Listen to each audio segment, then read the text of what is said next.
Aqui, ó. Vamos dar uma olhada. Peraí, volta aqui para mim, antes de eu botar minha citação. Vamos dar uma olhada nessa questão de celestificar o anjo. O que você acha do meu termo aqui? Celestificar, não é? Vamos lá, você entende o que eu quero dizer. Como que celestifica um anjo terrestre? Vamos dar uma olhada lá, então. Vamos ver aqui esse processo, como que acontece. Então, aqui falando da adoção. O pai leva ele para um determinado lugar, o coloca num lugar alto, ele faz uma cerimônia e todos se ajuntam e ele diz: eu quero que todos saibam que este é meu filho. E eu adoto meu filho. Eu quero que todos saibam daqui em diante que o seu nome... Eu o vesti, eu coloquei uma veste especial nele. Provavelmente a veste do pai, né? E eu quero que saibam que seu nome é tão bom em qualquer cheque que ele fizer quanto o meu. Ele é meu filho, eu o adoto na minha família, ainda que tenha sido meu filho desde que nasceu. Desde que recebeu o Espírito Santo, ele tem sido meu filho. Mas agora eu vou lhe posicionar em autoridade. O que ele despedir está despedido. O que ele contratar está contratado. Verdadeiramente vos digo que se disseres a esta árvore, mova-te, e não duvidar em seu coração, mas crer que aquilo que disseste se cumprirá, podes pedir, podes ter o que pediu. Está vendo? Aí está você, está vendo? Ele é o meu filho. Deus fez a mesma coisa com seu filho quando ele tomou Jesus lá no monte da transfiguração. Ele levou Pedro, Tiago e João, 3 testemunhas da terra, 3 anjos mensageiros da terra. Mas lá estava Jesus, Moisés e Elias e Deus em cima da montanha. Então tinha lá Deus lá em cima ainda, tinha os 3 celestes e mais um acima ainda. Lá estavam eles em cima da montanha. E de repente, eles olharam e Jesus estava glorificado diante deles. Está certo isso?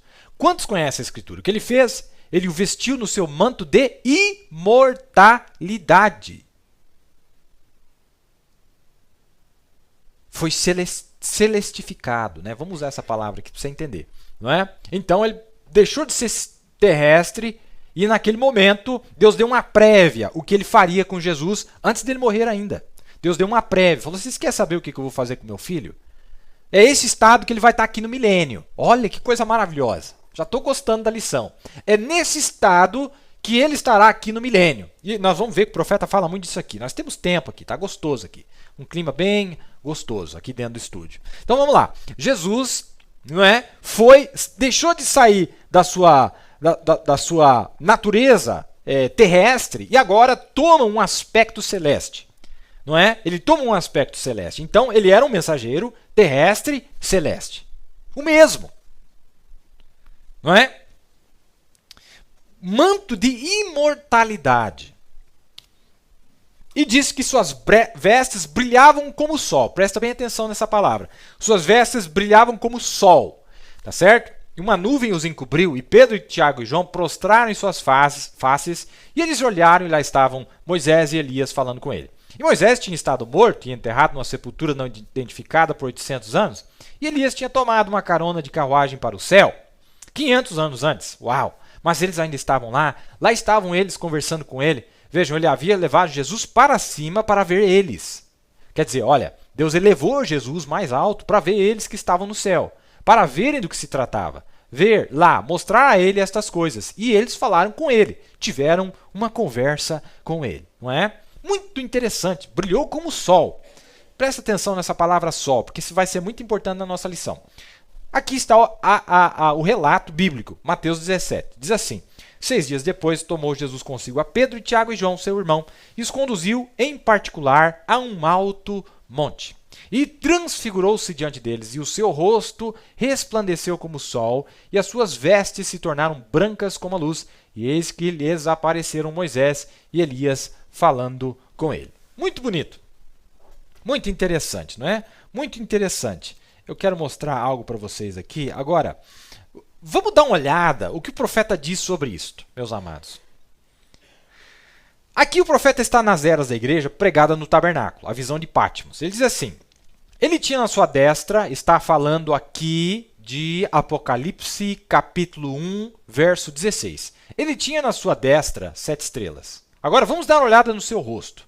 Da sua boca saía uma aguda espada de 2 fios, e o seu rosto era como o sol quando na sua força resplandece.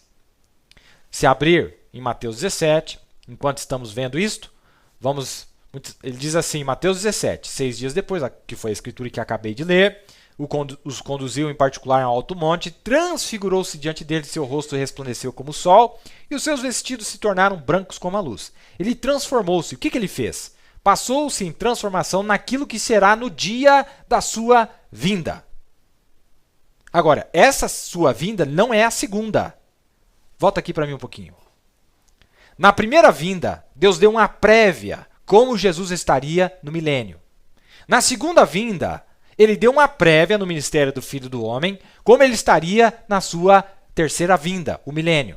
Mas nem na primeira vinda, nem na segunda vinda, ele veio glorificado. Por isso que quando os gregos perguntaram para ele, nós queríamos ver a Jesus, e eles queriam ver um Deus. E a resposta que Jesus deu, ele disse assim, a menos que o grão de trigo caia no chão, ele permanece só. E então ele tem que cair, ser enterrado, morrer para que ele possa dar muitos. E ele disse, ele estava falando de sua glorificação. Ele estava falando do dia em que ele viria glorificado. E o profeta vai explicar para nós daqui a pouquinho que ali no Monte da Transfiguração, ele fez um ensaio da sua terceira vinda, não segunda. Não, porque ele diz assim, Moisés, Elias, que vem para os judeus, né? Eu já vou ler para vocês aqui. E depois que esses dois vêm, Moisés e Elias, como diz lá em Apocalipse 11, depois que isso acontecer, então o Filho do Homem glorificado aparece. Ele nunca apareceu glorificado. Por isso que quando os gregos vieram para ele, eles ficaram confusos. Não, mas eu pensei que eu ia ver aqui o Deus do trovão, que eu ia ver aqui Thor, Zeus, Vênus, Mercúrio, Marte. É o que eles estavam esperando ver na primeira vinda. Mas eles viam que as obras que ele fazia eram as obras desse super-homem. Vocês estão entendendo? E Jesus deu a resposta certa. Ele disse que o Filho do Homem seria glorificado. Falou, mas eu tenho que morrer primeiro. Se eu não morrer, eu não posso ser glorificado. Eu não posso aparecer na forma que vocês estão esperando. Na forma que nós lemos aqui no primeiro verso. Aquele Deus que alguém vai até ele e pede, não precisa nem de fé. Ô Senhor, faça isso para mim. Tá feito. Ai, meu Deus. Ai, o milênio, meu Deus do céu. Me ajuda esse milênio, que esse milênio é gostoso demais. Meu Deus do céu. Que maravilha. E aqui o profeta está explicando para nós. Não tome minha palavra só. Aguenta aí que eu vou te mandar a citação aí. Vão apertar os botões aqui e vai cair aí na sua casa. E vai ser uma ogiva de amor. Olha que maravilha. Vai ser o cogumelo do amor divino, né? Olha que maravilha. Vamos lá então. Explicação do profeta. Aqui ele está conectando Apocalipse 1:16 com Mateus 17, mostrando que aquilo que foi uma prévia em Mateus 17, em Apocalipse capítulo 1, é quando aquilo estiver em evidência, no milênio. No milênio. Vamos dar uma olhada lá. Mateus 17. Pegou Pedro, Tiago e João, os conduziam em particular ao alto monte, transfigurou-se diante dele, seu rosto resplandeceu como o sol, e seus vestidos se tornaram brancos como a luz. Ele transformou-se. O que é que ele fez? Passou-se em transformação naquilo que será no dia de sua vinda, não na segunda, viu? Como eu expliquei para vocês. Terceira. Veja, algumas horas antes disso, Jesus havia afirmado aqui no capítulo anterior. Ele disse, em verdade vos digo que alguns dos que estão aqui... Aí o profeta diz, quantos já sabem o que eu vou dizer? Alguns dos que estão aqui não passarão, não morrerão, até verem o Filho do Homem vindo na glória. Está certo? Ele tomou a Pedro, Tiago e João, porque no Velho Testamento toda a palavra é estabelecida por 3 testemunhas. E os levou ao monte. Então, olha como que Deus faz, sempre 3, né? Repare o que veio primeiro. Eu não consigo parar aqui. Eu tenho de ver isto. Qual foi a primeira coisa que eles viram?